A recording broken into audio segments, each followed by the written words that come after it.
Major general Iskander Mirza और बेगम मिर्ज़ा के आते ही गवर्नर जनरल हाउस में दावतों और पार्टियों का दौर शुरू हो गया। कभी डिनर, कभी डांस, कभी मूनलाइट पिकनिक। पंजाब का सूबा अपनी आबादी, तालीम और तरक्की की वजह से हमेशा दूसरे सूबों से आगे रहा है। इस वजह से बैनुल सूबाई रकाबतों और तासुबात ने बड़ा फ़रोग़ पाया और पंजाब के ख़िलाफ़ छोटे सूबों में कुछ सही और कुछ गलत और फर्जी शिकायत और इल्ज़ामात के दफ्तर खुल गए। 1 यूनिट के मंसूबे में भी छोटे सूबों को पंजाब की बालादस्ती की साजिश नज़र आने लगी और उनको शुबा हो गया कि इस स्कीम के ज़रिए पंजाब उनके नज़म और नसक पर भी बराह रास्त कब्जा जमाना। मोहम्मद अली के वज़ीर आज़म मुकर्रर होने के बाद 2 माह के अरसे में मगरबी पाकिस्तान 1 यूनिट बनाने का काम मुकम्मल हो गया। इस मंसूबे की बुनियाद तो उसी वक्त पड़ चुकी थी जब मार्च 1950 में मिस्टर गुलाम मोहम्मद ने वेस्ट पाकिस्तान ऑर्डर जारी करके नवाब मुश्ताक अहमद गोरमानी को सूबे का गवर्नर और डॉक्टर साहब को चीफ मिनिस्टर नामजद कर दिया था। इंतज़ामी लिहाज से ये बड़ा माकूल और काबिल अमल मंसूबा था, लेकिन इसे सियासी अखाड़े में उतारा गया तो इसका हुलिया बिगड़ के रह गया।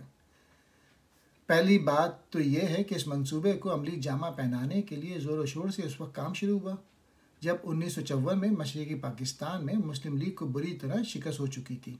उस वक्त से कुछ लोगों ने कहना शुरू कर दिया था अब ये ख़तरा लाक हो गया है कि मगरबी पाकिस्तान के छोटे सूबे मशरक़ी पाकिस्तान की नई सियासी पार्टियों के साथ गठजोड़ करके मरकज़ी क़यादत पर कब्ज़ा हासिल कर लें। ऐसी ज़हनियत के लोगों के नज़दीक 1 यूनिट इस किस्म के ख़तरात को रोकने का मौसर ज़रिया था। कुछ सियासतदानों ने 1 यूनिट के ख़िलाफ़ खुल्लम खुल्ला महाज कायम करके इसकी मुखालफत में एक मुनज़्ज़म तहरीक चलाना शुरू कर दी। इनमें खान अब्दुल गफ़्फ़ार खान, पीर साहब मानिका शरीफ, GM सैयद, शेख अब्दुल मजीद और सरदार समद खान अचकज़ई थे। मुस्लिम लीग के अलावा किसी और सियासी पार्टी का रवैया 1 यूनिट के हक़ में वाज़ेह तौर पर मुस्बत ना था। 1 यूनिट बनते ही छोटे सूबों के गवर्नर, वजारतें और असम्बलियाँ टूट गईं और इन सतहों के सारे इख्तियारात लाहौर मुंतकिल हो गए। वज़ीर आज़म के तौर पर चौधरी मोहम्मद अली का सबसे बड़ा कारनामा 1957 के आइन के निफाज का था।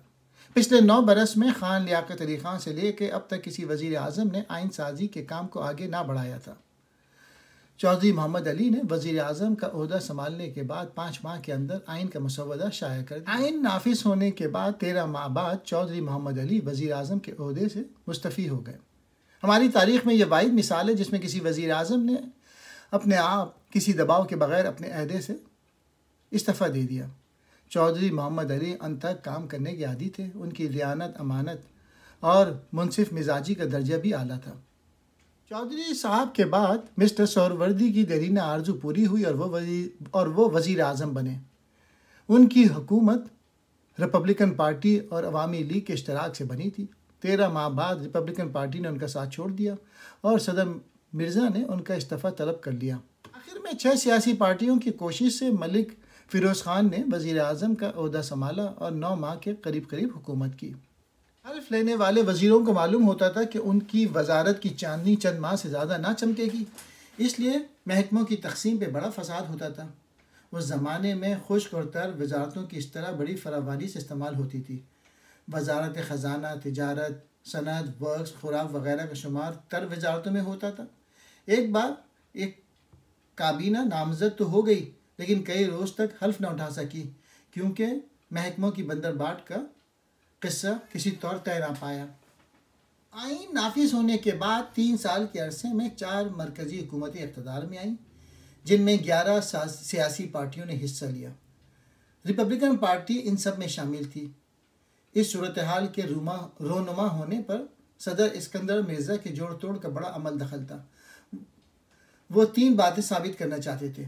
अव्वल ये कि नया आइन काबिल अमल नहीं, दोम ये कि मुल्क भर में एक भी ऐसी सियासी शख्सियत मौजूद नहीं जो मुस्तहकम हुकूमत बना के उसे खुश उसलूबी से चला सके, और सोयम ये कि अमली सियासत में कोई ऐसी जमात नहीं जो मुल्क के दोनों हिस्सों का एतमाद हासिल करके हुकूमत का कारोबार संभाल सके।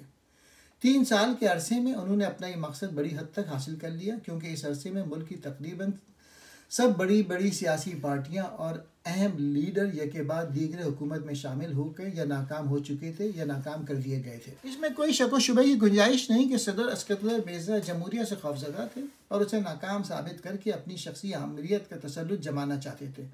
वो शहाना ठाट बाट के रसिया थे और बादशाहों के तौर तरीक़ों को देखकर बेहद मरूब हो जाते थे। सदर मिर्ज़ा ने बेगम मिर्ज़ा के साथ स्पेन का भी तवील दौरा किया। स्पेन में जिस चीज़ ने उनको सबसे ज़्यादा मुतासिर किया था वो मस्जिद कुर्तुबा ना थी, बल्कि जनरल फ्रांको की अपनी मुल्क पर आहनी गिरफ्त थी। एक रोज़ अचानक मेरे कमरे में आए और बोले, तुम जुल्फ़ी को जानते हो? ये नाम मेरे लिए कतई अजनबी था। मैंने अपनी लाइल्मी का इजहार किया तो बड़े हैरान हुए और कहने लगे, ताज्जुब है, तुम जुल्फ़ी को नहीं जानते? बड़ा स्मार्ट लड़का है। आजकल कराची की नाइट लाइफ इसी की वजह से चमकी हुई। मैंने कराची की नाइट लाइफ की रौनक से भी अपनी महरूमी का इकबाल किया तो सदर इस्कंदर मिर्ज़ा ने मुझे बताया कि जुल्फ़िकार अली भुट्टो एक नौजवान बैरिस्टर है, बड़ा पढ़ा लिखा आदमी है, सिंध के अमीर कबीर घराने से ताल्लुक़ रखता है, किताबें जमा करने का शौकीन है। वो ऐवान सदर की लाइब्रेरी में सिंध के मुताल्लिक़ जो बहुत सी किताबें हैं उन्हें देखना चाहता है। सदर मिर्ज़ा ने मुझे हिदायत की कि मैं टेलीफोन करके इस नौजवान को अपने पास बुलाऊं और प्रेसिडेंट हाउस की लाइब्रेरी इस्तेमाल करने में उसकी मदद करूं। मिस्टर जुल्फ़िकार अली भुट्टो में बला की जहानत थी। उन्हें बहुत से जदीद उलूम और इनके इज़ार पे हैरत अंगेज़ अबूर हासिल था। चंद ही रोज़ में उन्होंने प्रेसिडेंट हाउस की छोटी सी लाइब्रेरी को खंगाल के रख दिया। एक रोज़ वो मेरे कमरे में बैठे किसी किताब के कुछ इख्तिसारात टाइप कर रहे थे कि सदर इस्कंदर मिर्ज़ा दिन के 1 बजे मेरी खिड़की के पास आकर रुके। भुट्टो साहब को देख के उन्होंने बुलंद आवाज़ से कहा, जुल्फ़ी, तुम्हारा नाम UN के डेलीगेशन में शामिल हो गया है। ये ख़बर सुन के भुट्टो साहब खुशी से सरशार हो गए। सदर मिर्ज़ा के जाने के बाद उन्होंने अंग्रेज़ी डांस की तर्ज पर मेरे कमरे में 1-2 चक्कर काटे और फिर मुझे मुखातिब करके अपने मखसूस उर्दू में कहा, आप साहब देखोगे अब मैं इस राह पे आज़ाद हूँ तो फ़ौरन मिनिस्टर की कुर्सी तक दौड़ जाऊँगा। भुट्टो साहब वज़ीर ख़ारजा की मंजिल से बहुत आगे तक गए और अंजाम कार इक़्तिदार के मैदान को यूँ छोड़ा जो कुएं यार से निकले तो सुएदार चले। इस्कंदर मिर्ज़ा अचानक रुके और मुड़कर तेज़ तेज़ कदम मेरे कमरे में वापस आ गए। मेरे कमरे में दाखिल होते ही बोले, मैं एक ज़रूरी बात तो भूल ही गया हूँ। ये कह के उन्होंने मेरी मेज़ से प्रेसिडेंट हाउस की स्टेशनरी का एक वर्क उठाया और वहीं खड़े खड़े वज़ीर आज़म फ़िरोज़ ख़ान नून के 1-2 सतरी नोट लिखा कि हमारी बाहमी मुत्तफ़क़ा राय के मुताबिक बर्री अफ़वाज के कमांडर इन चीफ़ के तौर पर जनरल मोहम्मद अयूब की मुलाज़मत में 2 साल की तोसी के अहकामात फ़ौरी जारी कर दिए जाएँ। कागज़ के इस छोटे से पुर्जे ने हमारे मुल्क की तारीख़ का रुख मोड़ दिया। अगर जून 1958 में जनरल मोहम्मद अयूब ख़ान की मियाद मुलाज़मत में 2 साल की तोसी ना होती तो पाकिस्तान की तकदीर का सितारा जिस अंदाज से चमकता, उसका जायचा तैयार करने के लिए किसी ख़ास इल्म नजूम की ज़रूरत नहीं है। जमहूरियत को पामाल करने का जो अमल मिस्टर ग़ुलाम मोहम्मद ने शुरू किया था, मेजर जनरल इस्कंदर मिर्ज़ा ने उसे पाया तकमील तक पहुँचाया। अक्टूबर 1958 में आइन मनसूख करने का बिल्कुल कोई जवाज़ ना था। उस वक्त पाकिस्तान किसी गैर मामूली बैरूनी ख़तरे से दो चार ना था। अंदरूनी ख़तरा सिर्फ ये था कि अगर इंतखाबात मुनक़्क़िद हो जाते हैं तो गालिबन इस्कंदर मिर्ज़ा साहब को कुर्सी सदारत से हाथ धोना पड़ता। मेजर जनरल इस्कंदर मिर्ज़ा की बर्तफ़ी के बाद अगली सुबह मैं अपने दफ्तर गया तो ऐवान सदर में उल्लू बोल रहा था। पहले उन्होंने इस्कंदर मिर्ज़ा के साथ अपनी दरीना दोस्ती का जिक्र किया, फिर पिछले 2-3 हफ्तों के दौरान उनकी साजिशों और बेवफाइयों पर तवील रोशनी डाली। मुझे उनकी इस गुफ्तगू पर बड़ी हैरत हुई। जनरल अयूब ख़ान से मेरा कोई करीबी मनासिब न थे, यूं ही दूर से रस्मी मुलाकात थी। मेरा ख्याल है कि इस्कंदर मिर्ज़ा को बरतरफ करने का उनके जहन पे किसी कदर बोझ था। वो इस किस्म की गुफ्तगू करके अपना बोझ हल्का करना चाहते थे। सदर अयूब बोले, हमने इंक्वायरी कर ली है, तुम किसी चीज़ में मुलव्विस नहीं हो, इसलिए मैंने तुमको अपना सेक्रेटरी मुकर्रर करने का फ़ैसला किया है। दूसरे बहुत से लोगों की तरह मैं भी इस गलत फहमी में मुब्तला हो गया कि नया सदर जो नया निज़ाम लाना चाहता है शायद वही मुल्क के लिए सूदमंद साबित हो।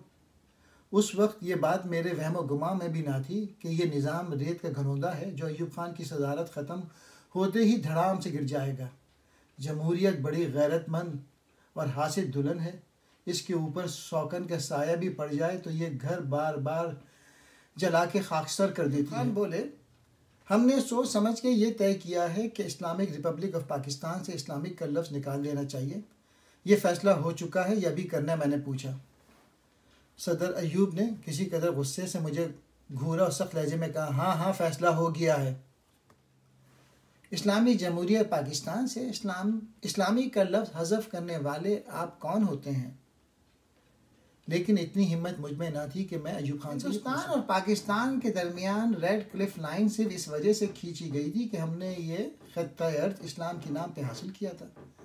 अगर आप पाकिस्तान से इस्लाम का नाम अलग कर दें तो हदबंदी की ये लाइन मौजूद। अगर अफगानिस्तान, ईरान, मिस्र, इराक और तुर्की इस्लाम को खैरबाद कह दें तो फिर भी वो अफगानी, ईरानी, मिस्री, इराकी और तुर्की रहते। लेकिन हम इस्लाम के नाम से राय फरार इख्तियार करें तो पाकिस्तान का अपना अलग कोई वजूद कायम नहीं रहता। हमारी शादी को अभी सिर्फ 1.5 बरस हुआ था। मैं दफ्तर जाने लगा तो इफ़त गालबन शरारत से बोली, आप सूरत हाल से निपट लेंगे या मैं भी साथ चलूं? Has no escape from Islam. इसके बाद उन्होंने पे दर पे मेरे नोट के कई और फ़िक्रे भी दोहराए। उनमें ये अजीब सलाहियत थी कि अगर कोई बात वाकई उनके दिल में घर कर जाती तो बड़ी मासूमियत से अपना लेते। काम जनरल अयूब खान ने बड़ी मेहनत, लगन, बाकायदगी और सलीके से शुरू किया। सब फाइलें वो गौर से पढ़ते और उन पर अहकामात भी अपने हाथ से लिखते थे। रोज़ की फाइलें रोज़ निपटा दिया करते थे, कुछ दिन में, कुछ रात के वक्त। कुछ ऐसा नहीं हुआ कि कोई फाइल अगले रोज़ के लिए उठा रखी हो। हर रोज़ अपनी डाक भी पूरी तरह देखते थे। अयूब का घरेलू माहौल भी बड़ा सादा और खुशगवार था। बेगम अयूब खामोश तबीयत और पुरवकार खातून थी। मुल्क की खातून अव्वल के तौर पे उन्होंने कभी ज़ाती पब्लिसिटी हासिल करने की कोशिश नहीं की। अपने बेटों के लिए तो वो बड़ी कमज़ोर माँ साबित हुई। दफ्तर के अंदर, दफ्तर के बाहर सदर अयूब के सर पे हमेशा काम की धुन सवार रहती थी। सदारत का ओहदा संभालने के बाद मुझे उनको काफ़ी अरसे तक किसी कदर करीब से देखने का मौका मिला। मैंने उन्हें कभी ऐसी बातों में ज़्यादा वक्त ज़ाया करते नहीं पाया जिनका ताल्लुक़ किसी न किसी तरह काम के किसी न किसी शोबे से ना हो। उनके पास हमेशा एक नोटबुक रहती थी जिसमें वो तारीख़ डाल के हर बात दर्ज कर देते थे। हुकूमत संभालते ही सदर अयूब के सर पे इस्तेलात का भूत बड़ी शिद्दत से सवार हो गया। शुरू ही से उन्होंने अपने जहन पे ये मफरूज़ा तारी कर लिया था कि पाकिस्तान के निज़ाम ज़िंदगी और निज़ाम हुकूमत का हर शोबा बुरी तरह बिगड़ा हुआ है और उनकी इस्लाह करना उनका फ़र्ज़ मनसबी है। दिल ही दिल में वो अपने आप को एक इनकलाबी रिफॉर्मर समझते थे, लेकिन दर हकीकत उनकी तबीयत की इफ्ताद को इनकलाब पसंद थी, न इनकलाब अंगेज़ थे। उनके किरदार में मयाना रवि, एतदाल पसंदी, मसलियत अंदेशी और आफियत तलबी के अनासर इस कदर गालिब थे कि किसी शोबे में भी इनकलाब का कोई तकाजा पूरा करना उनके बस का रोग ना था।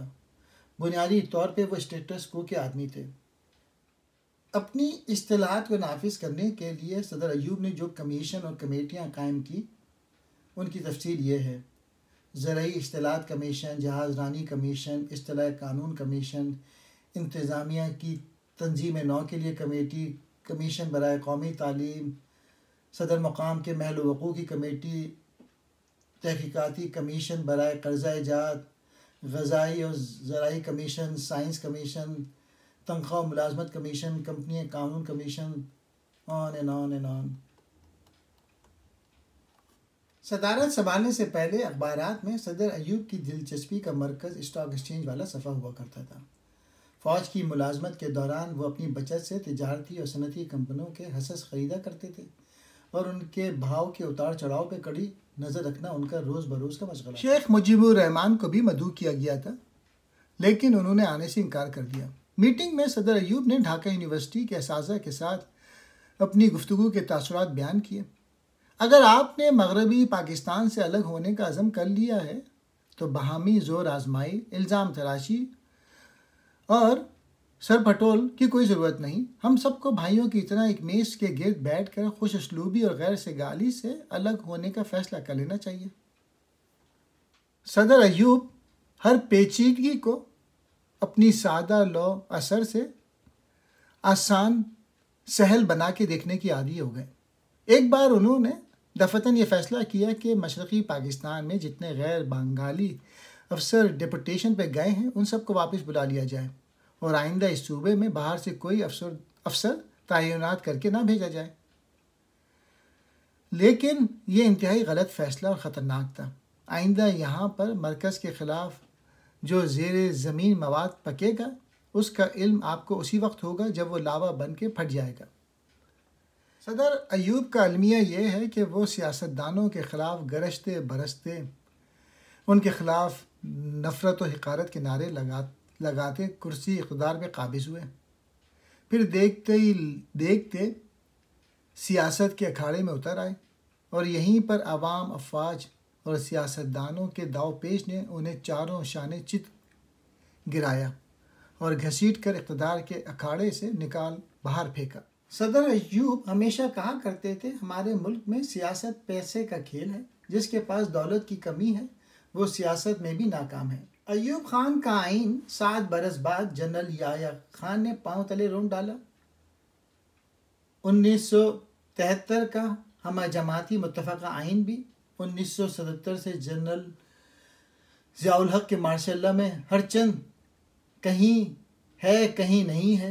इस जंग के दौरान ईरान और तुर्की ने तो हमारी मदद की थी, लेकिन इंडोनेशिया ने तो भरपूर साथ दिया। इसके अलावा चीन ने भारत के साथ शुमाली सरहदों पर अपनी फ़ौजों के इज्तिमा का मुज़ाहरा करके और हिंदुस्तान को एक सख्त अल्टीमेटम दे दिया। इसके बरक्स अमेरिका और बरतानिया का रवैया हमारे साथ बिल्कुल मुख्तलिफ था। मैंने सुना कि जिस शब हिंदुस्तान ने लाहौर की जानिब अपना हमला शुरू किया, उसी सुबह सबसे पहले अमेरिकन सफ़ीर रावलपिंडी के ऐवान सदर में आ धमके और अय्यूब खान के करीब गए और उन्होंने कहा, आपको गले से दबोच रखा है, उनके साथ सुलह करने में जल्दी कीजिए। मुमलिकत का सरबरा अय्यूब खान जल्द अज जल्द जंगबंदी की तरफ माइल था, लेकिन उनका वज़ीर ख़ारजा अक़वाम मुत्तहिदा की कौंसिल में हिंदुस्तान के साथ तवील से तवील यहाँ तक के 1000 साल जंग तक की धमकियाँ दे रहा था। भुट्टो मुझसे एम्स्टर्डम में मिले, वो लगातार बोले चले जा रहे थे। उनके सीने में दबाव था, तलखियों का लावा था। वो कह रहे थे कि सदर अय्यूब और चंद फ़ौजी जनरलों की कम कोता अंदेशी और महारत के फुकदान का रोना था।